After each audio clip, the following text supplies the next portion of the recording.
Jay-Z didn't become rap's first billionaire through music. In fact, his music is worth less than his tequila brand. It is worth less than his stake in his sports agency. And knowing where his money came from and how his portfolio is built is going to change the way that you look at your own personal finances. My name is Kevin. I'm a financial planner and I can help you build confidence, clarity, and momentum in this economy.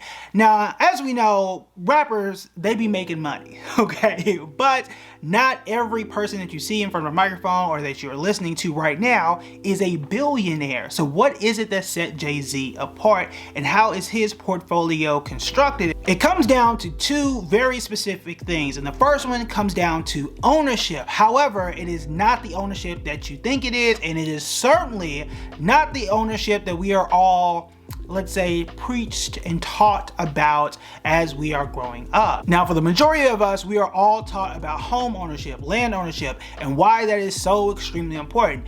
And to be honest with you, yes, for the average American, your home is close to half of your total net worth. It is the biggest purchase you are going to make in your life. You are not a billionaire, and neither am I.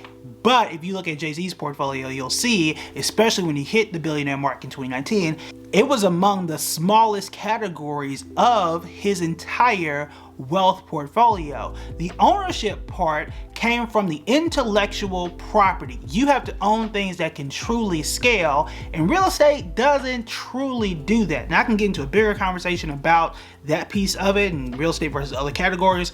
We'll set that aside for right now. However, the thing about Jay-Z is this. Yes, he owns his own masters, which means that you own the rights to your music, but also he decided to own a title rather than just have his music on a Spotify and an Apple Music and just get paid royalties. For me, for example, I own the rights to my book, which means that when I go out and speak, I can get paid from that. If my book, let's say, goes on to become a Netflix series, guess what? I can get paid from that. These are the things that a person like a Jay-Z or a Taylor Swift or a person like a Michael Jackson or Prince or whomever, they want to own those masters as opposed to just license them out and just get the royalties from it, because that ownership absolutely makes a difference. He owns his own tequila brand. At one point, he owned a stake in a basketball team. He owns a stake in a sports agency. You see what I mean here? It is owning your intellectual property on the things that you are creating, music, branding, things of that nature, and then also owning different businesses that you can either A, sell off, or income generating things like champagne, wine, so on and so forth. Even a clothing brand like Rocawear was. That is how the vast majority of super wealth is created. Even if you are to look at a book like The Millionaire Next Door, they broke down those categories, and the top category was through business ownership. Now, it is more difficult to do those things. It's not easy to acquire a business, not easy to run a business, but it's the ownership piece that separates him from a regular artist. And we can argue the same thing from like LeBron James as well. He owns a production company in Hollywood, right? Those are the differences. But he also knows where the growth categories are. What I mean by that is, what you invest in does absolutely matter. There's a difference between investing in Nvidia in the last 10 years versus investing in something like Coca-Cola. You can see the numbers on the screen here, right? One of these, Nvidia, is going to pay you a whole lot more than a Coca-Cola. And again, when I brought up how he has invested his money, when we talk about the growth factors, deciding to say, look, I am an artist, I know this business, I am going to buy shares or buy a piece of title and then turn around and sell that, that is going to grow versus I'm just going to decide to buy real estate. Now, even if you look at the billionaires list, I've made this argument many times before, you don't see many real estate tycoons on the billionaires list. Real estate doesn't grow as much. It can be an income generator. Right? If your goal is to just have cash flow and money coming in, you can rent out a ton of real estate, have a bunch of quote unquote doors.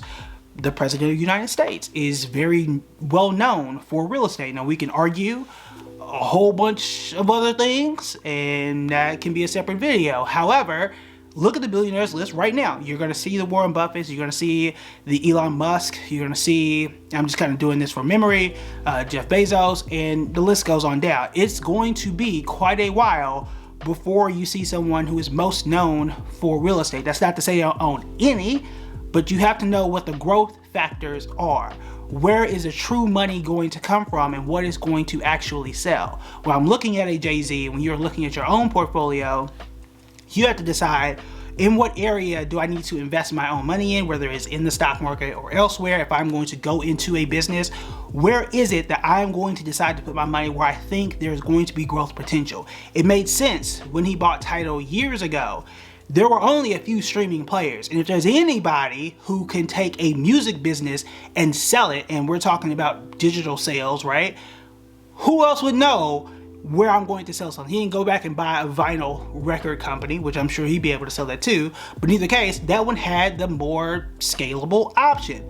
That makes more sense for someone like that versus real estate, which is a bit more difficult to do so and a bit harder to scale, though not impossible. That is why you see someone like a Jay-Z scale up so quickly. And you can compare this to someone like a Floyd Mayweather, who has made a ton of money and tried to go into real estate, and it did not work. Floyd owned several mansions. More of his net worth was tied up in real estate, and it did not work. It was illiquid. Things started to fall apart, and reportedly, your boy Floyd Mayweather is going broke due to that. Now, again, this is not me shading real estate per se, but it's understanding where is the growth. Where is the money going to be made moving forward, and making sure that your money is shifted in that direction. So it's not no real estate, it's hey, 70% of the growth is going to be here, so 70% of my money needs to be in that area. That is how you need to be moving with whatever the thing is that you are going to do.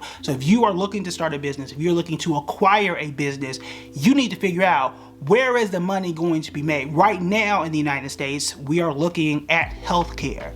We have a major aging population.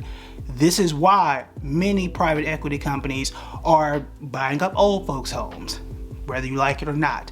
This is why we are spending so much money on Medicare, Medicaid, and all of those things. It's why the people and places that are hiring now, even though the economy is struggling, is for home health aides and training people to take care of older people. That is where the quote unquote money is made. Now, yeah, I don't like it. I've had personal experience with it and don't make me feel comfortable, but that is where the money is made. So if you are going to start a business, adult daycare, or some services to cure that, which is what I would prefer to do, that's where it is. So there's just one idea of looking and seeing in the economy, where is money being spent and where are things going currently. You can also look at the stock market and see where is money being spent outside of something like AI, which is blatantly obvious of where the money is going. And you can argue whether or not there's going to be a bubble. I can tell you right now, people getting old is not a bubble. Outside of that though, you also want to look at your tax levers. This is the piece that is often forgotten, but it is the one that is getting the most attention, but it is one thing that is missing here. Now, there are a bunch of tax loopholes when it comes to the upper echelon of wealth. Now, you can argue whether it's fair or not. It's probably not fair. I'm leaning on a 90% not fair. I've actually done a separate video where someone asked me up front whether or not it was fair and whether billionaires and, you know, the ultra wealthy do cheat taxes. I mean, look, there's a loophole and they use a loophole. All right, that's what it is. I had at least 2 clients in the last 2 weeks ask me about this straight up. Like, how can I pay less in taxes? The disadvantage that people like me and you, regular people who get paid from a 9-to-5, who get paid from a contract job, is this. When you get paid in cash, and what I mean again, W-2 job, contract job, you know, they're giving you a paycheck, you are taxed in the highest bracket categories. For example, I will show you the tax brackets between your regular 9-to-5 job and your investment income. That's the difference here. So if I am someone like a Jay-Z or I'm someone like a Warren Buffett, and Warren Buffett has argued these things himself here, is the fact that if I am selling a stock, my tax rate is less than if I made the exact same money, but I got it from a paycheck. Okay, so it is knowing that as a wealthy person, I don't want a paycheck. Don't pay me upfront. I just want to get it by just giving me more stock. I'm going to sell the stock and make the exact same money, but pay a lower tax rate. Knowing that can be something that can be quite helpful if you are given the option. So that's one thing you could do, but if you can pay even less than that, that's another option that is open to you. That would be the buy, borrow, and just flat out die strategy. And that would be, hey, I have all my businesses, right? Again, going back to an Elon Musk. If I have a $1 trillion company and I own $400, $500, $600 million of it, how much does someone like an Elon Musk really spend every year? Not a ton, right? Elon Musk is not spending $600 million a year. He's probably spending, I'm just throwing a number out there, let's say just to live his life, right? Food, drinks, entertainment, and whatever else he's doing on a year-to-year basis.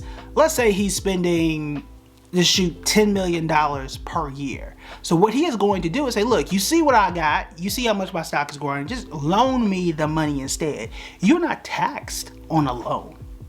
You're not taxed on that loan at all. So he gets the loan and all he does is pay the interest. That's it. No taxes on that. That is how the vast majority of the billionaire class is getting paid. So if you're someone like a Jay-Z, guess what? You see that I own this champagne brand. You see that I own the music. You see that I'm going on tour. You see all of these other things that I am owning. I'm going to take out a loan based on the value of that company, pay off the loan, and pay $0 in taxes. That's the super high level overview. There are some details in between, but that is how they're doing it. Now, how does this entire playbook play into what you are doing and how you want to do it? Now, the vast majority of us, again, 9-to-5 income. That's number one. Number two is how you are investing that money. And you have more options than what many of us do talk about. Yes, your 401k, whether there's a regular 401k or a Roth, that's going to be a major piece of the puzzle. I 100% agree with that, especially if you are getting a match. However, the business ownership piece is the understated portion of this, is also one of the more complex, because the business that you may be thinking in your mind can be very difficult to do versus someone's who is very simple to do, or you can go out and acquire a business. And whether that business is going to be successful depends on the capital that you can get, who you know, where that location is going to be, and a host of different factors. However, owning the business and your own intellectual property, what you know and how you package it and sell it to the public, can be your most valuable tool. It is your most valuable tool, because I mean, look at the channel that I built here, right? It doesn't have 1 million subscribers, but what it has done is it's garnered me a book deal. What it has done is allow me to go out and speak. What it has done is allow me to go and teach at universities. Like, those things, that intellectual property can be packaged and sold. What it has done is allow me to be the face of the public investing app for a little bit. That paid your boy some money, right? So how is it that you can use your intellectual property, the things that you own, to sell and license, and most importantly, own and scale it out? Those are the things that you want to be able to do. That is the absolute key. And going into a personal story here, I had to learn this from watching people like Jay-Z, watching people like LeBron James. When a brand approaches me and they say, hey, we want you to talk about, I'm just throwing Robinhood out there, or Public or something like that, I had to ask, like, hey, you want me to come out here and talk about this app? Why don't you give me 0.5% of the app, or I now own a piece of it. So when you guys win and y'all go public for real, right, they hit the stock market, someone buys it, I too can get some money from that. That is the next level. That's next level for creators, for advisors, and more importantly, for us, for regular people. Now, when I did ask it, they told me no, but I tried, right? The main thing is, how are you gaining ownership other than just the stock market, other than just property ownership? how are we gaining ownership in other ways that we just don't typically see? Because it is possible. There are other people that are doing it. The thing is, there just aren't too many playbooks on how to do it. If you want to learn more about the stock market and everything in between, if you enjoyed this video, hit the subscribe button and then check out these videos right here.